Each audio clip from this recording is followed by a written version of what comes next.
I don't know if you can say it's sad or even funny at that matter of fact, that you can predict when the meltdown is going to happen during a Flyers game. It's incredibly sad, honestly, but also I do find it funny at the same time.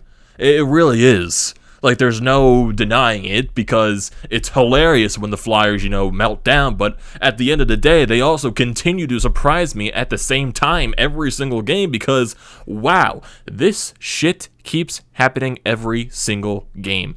And it blows my mind. It really does. It really does. No matter how bad this team is, it really blows my mind on how much they just collapse and just, for some reason, explode when a little bit of adversity hits them. And that's exactly what happened in that third period tonight. But before we get into this mess, what is going on, everyone? Welcome back to TTP Sports, and if you are new to the channel, I definitely recommend hitting that subscribe button. I will greatly appreciate that. So if you are new, looking for all the latest Philadelphia sports, news, recaps, and events, this is the place to be at, depending on the outcome, great or miserable, depending on the outcome. Also, if you are a current viewer of the channel, I am grateful for you being here that long, and looking to continue that down the road. And if you are looking for any tickets to upcoming sporting events, concerts, whatever you can think of, use the code TTPSPORTS down below for $20 off your first purchase at SeatGeek. So you can, if you really want to go see a Flyers game, or matter of fact, any NHL game for a matter of fact, use it. Also, Sixers, James Harden, Joel Embiid, Tyrese Maxey, can't go wrong with that. Baseball whenever they figure their shit out, and also football when that season returns. So you can't deny a free $20 in your pocket. Use that for drinks and food items at the arena. You can't beat that. $20, TTP Sports on SeatGeek. Use that now. So getting into the business tonight, the Flyers fall 5-4 to the Minnesota Wild. And it was an ugly game. Very, very ugly. The Flyers blew 4 leads in this game. 4 leads. I'm even surprised they led 4 times in this game, but they blew a 1-0 lead, they blew a 2-1 lead, they blew a 3-2 lead, and they blew a 4-3 lead. You can't make that shit up. And just the implosion in that third period, my goodness. Like, you get, and just in general from the goals that happened, basically every goal that Minnesota scored this game, majority was off of a terrible turnover. My goodness, the Derek Brassard turnover in that first period, which led to the Gaudreau goal at the end of the period. My goodness, that was horrible. The Ivan Provorov turnover that led to the game-tying goal in the third period. And then, everything went down from there. Yet the Provorov turnover, you can also say Carter Hart needs to have that save. I would agree with that as well. But Jesus Christ, that turnover by Provorov. And Jesus Christ, that turnover by Derek Brassard. Oh, boy. Oh, boy. And I can't wait to see all the other people that are going to complain about this game. Oh, the Flyers should never have traded Ryan Hartman as he scores 2 goals in this game as well. But I guess if I want to bring in, a very minuscule positive, Scott Lawn had himself a very nice game, getting himself a couple of points in this one. Gets a goal in the first period and an assist on the Travis Konechny goal in the second period.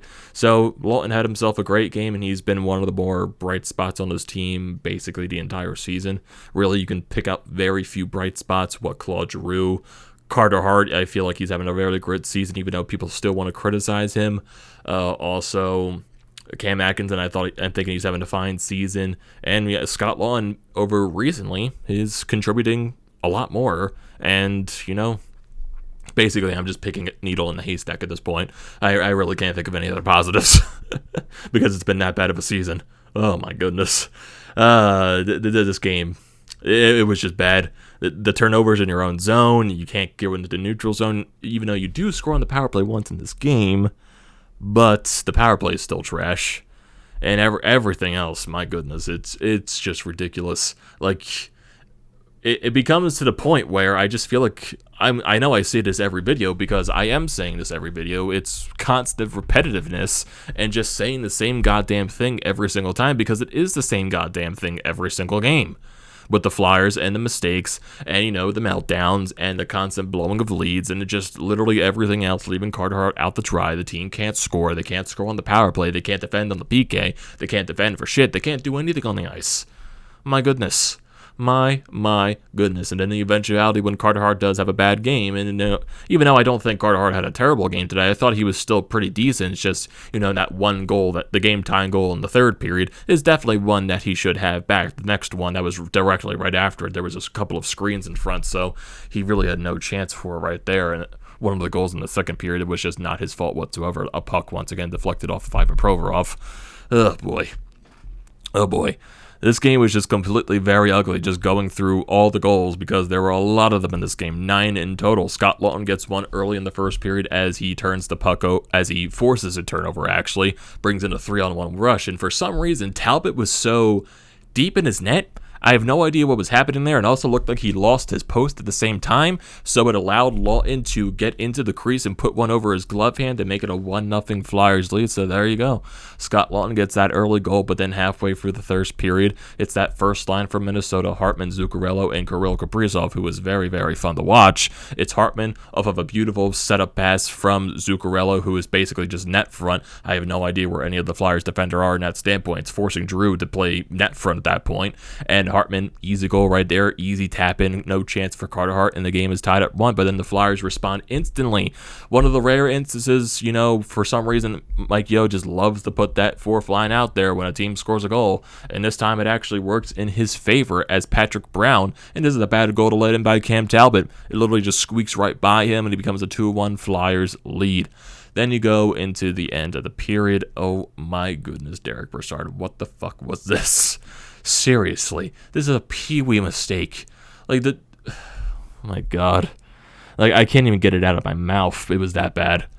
Literally. Derek Brassard behind the red line, behind the net. Don't use the boards whatsoever. They teach you what to use the boards or use the air to try to get it out of the zone. Even though he does try to use the air to get it out of the zone. But, man, I don't know what the hell happened on this standpoint. Turns it over. Well, here we go. Derek Brassard tries to flip the puck out of the zone, the middle of the ice. He doesn't use the boards whatsoever. He goes through the middle of the ice to try to get it out. And Goudreau intercepts it immediately, and he scores. Becomes a 2-2 game after that into the intermission.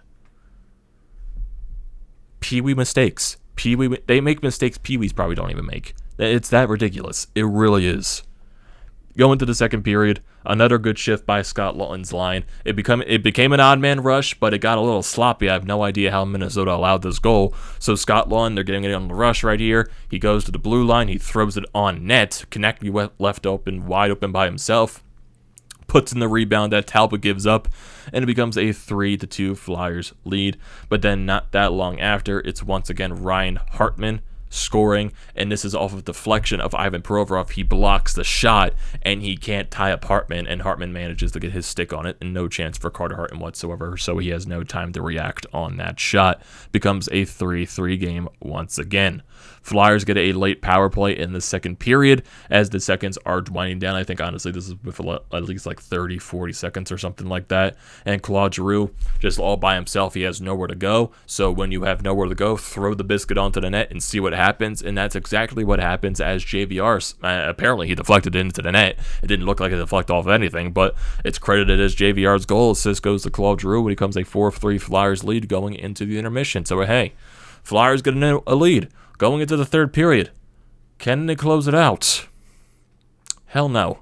Hell the fuck no.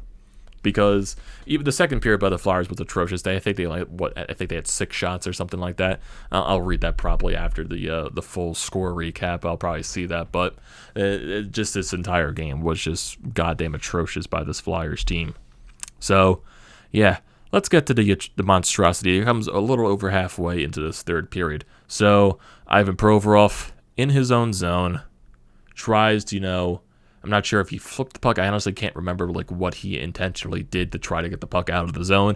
But he uses the middle of the ice once again, and it gets intercepted once again by Kevin Fiala, who gives it over to Matt Boldy, who puts it 5-hole between Carter Hart. And yes, this is definitely something that Carter Hart should have, but the turnover by Ivan Provorov, if he doesn't turn the puck over, that goal does not happen.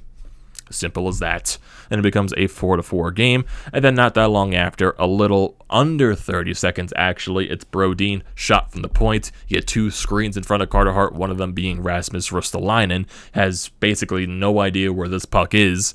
And it's a 5-4 game, boom, just like that, and that's how your game ends. The Flyers try, pull the goaltender at the end. They can't set shit up. They intercept passes. They can't do anything at the end of the game, and that's how it ends. Flyers lose 4-3.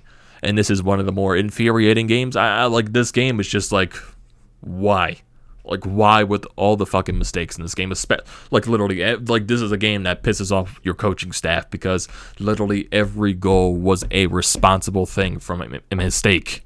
It really, well, majority of, I would say 3/4 of the goals, honestly. Everything resulted because of a bad mistake.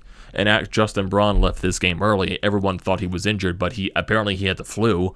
So I guess he tried playing with it, and he went up the locker room, and someone said one of the training staff brought a bucket to him. So I guess he just wasn't able to go through the full game anymore. So who knows how much longer he's going to be out with this thing. So hopefully it's not that long, and especially with the trade deadline coming up. But thank God he is not injured either. So 3 stars in this game.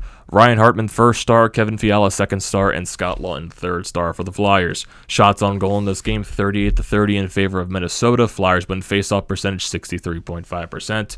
Flyers go 1 for 3 on the power play, and the Minnesota Wild go 0 for 1. Physical game, 34 hits to 33. Both teams block a lot of shots. Flyers gave the puck away 15 times, hence all the mistakes in this game. My goodness. Shots on goal per period.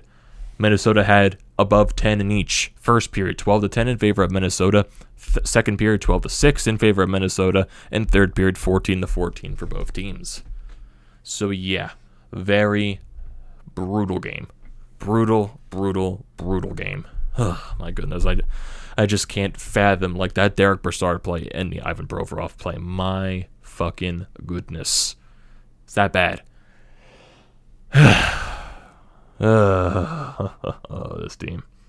This team, and it's funny too. Going into this game, like actually just going into the game in general, from being at the Sixers game last night compared to this, oh my goodness, two drastically different types of atmospheres. The Sixers crowd electric, everything is pumping, it's fun, everything is going on in there. This game, fans don't care to show up anymore, and rightfully so. Empty. Dead atmosphere, and just everything. Everything's bad. And with this loss for the Flyers right now, they are, if this, the NHL app would like to work with me here, the Flyers are still, if it would like to load, are still in last place in the Metropolitan Division. They are 16-28-10 with 42 points. They are 1 point behind the New Jersey Devils, who are in 7th place. They have 43 points. And looking at the entire league right now, where the Flyers stand, they are still the 5th worst team in the National Hockey League. They're actually tied with the Buffalo Sabres, but for some reason the Flyers are ahead of them. I guess because they have the game in hand, technically, because Buffalo played one more game. They played 55. The Flyers played 54. And the other teams that are below them, the Seattle Kraken with 39 points, the Montreal Canadiens with 33, and the Arizona Coyotes with 32. And looking at the upcoming Flyers schedule, because why the fuck not? Saturday, 2 more games left in this 8-game homestand. It's almost done, Flyers fans. You get to almost experience another Flyers road game for once, and you don't have to go to the Wells Fargo Center to watch this team. Saturday, 3 p.m., Chicago Blackhawks. They're another bad team in this league, but they'll probably find some way to beat the Flyers because, honestly, Marc-Andre Fleury is in the net for them. Vegas Golden Knights on Tuesday the 8th. Flyers are probably going to get cremated by them. You got the Florida Panthers on the 10th in Florida. Probably going to get cremated by them. And then you get this next Saturday, actually, the 12th in Carolina. And I think both of these games, Chicago and Carolina, these Saturday games, I think they're both nationally televised on ABC. So yeah, the nationally televised broadcast is going to love watching the Flyers get spanked. Most likely. And then you get, after the Carolina game, a home game on Sunday against the Montreal Canadiens at 7 o'clock. Then you get 3 days off, and then you get the Nashville Predators on St. Patrick's Day, March 17th, which is expected to be Claude Giroux's 1,000th career NHL game. And then eventually you get to the trade deadline a couple of days after an Ottawa and an Islanders game. Then all the other games after that, and hopefully towards a very quick brewing end of the season. Basically, Flyers fans are waiting for this point, trade deadline, and get the season done and over with, because we can't take it anymore. We really can't. How many games we played so far? 53, 54, something like that? Yeah, 54. So it's almost done, Flyers fans. It's almost done. They got 28 more games left in the season. It's going to be a long 28 games, but it's going to be 28 games nonetheless. And hopefully it does end quickly for all of our sanities. So, what are your thoughts on this game, everyone? What are your thoughts on the complete mental breakdown once again by this team? I would like to hear all those thoughts and opinions down in the comment section below, so don't forget to leave those down there. Don't forget to drop a like on this video. Don't forget to check out the Band of Lines, which I'm a part of. The links are down in the description below. Also, don't forget to check the links out, the BrodesMedia, the Florida Pod merch website, and also Flyers Nitty Gritty. All that good stuff is down in the description below. Don't forget to check those out. And like I said at the beginning of the video, the most important thing you can do is hit that sub button. I will greatly appreciate that. And also use the code TTPSPORTS for $20 off your first purchase at SeatGeek, and I will see you next time.